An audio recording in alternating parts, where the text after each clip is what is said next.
আমরা দীর্ঘ 16 বছর বাংলাদেশে এইরকম কোন জনসভা করতে পারি নাই। সিরাজগঞ্জ তো প্রশ্নই আসে না। আর বাংলাদেশের মানুষ দীর্ঘদিন ভোটাধিকার প্রয়োগ করার সুযোগ পায়নি। আগামী জাতীয় 12ই ফেব্রুয়ারি বাংলাদেশের জাতীয় সংসদ নির্বাচন অনুষ্ঠিত হবে ইনশাআল্লাহ।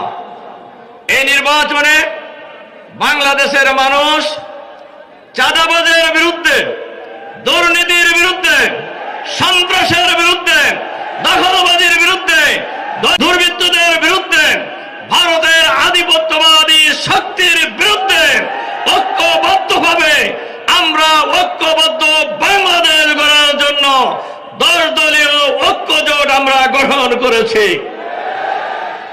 সুতরাং আগামীর বাংলাদেশ হবে চাঁদাবাজ মুক্ত বাংলাদেশ, আগামীর বাংলাদেশ হবে দুর্নীতি মুক্ত বাংলাদেশ।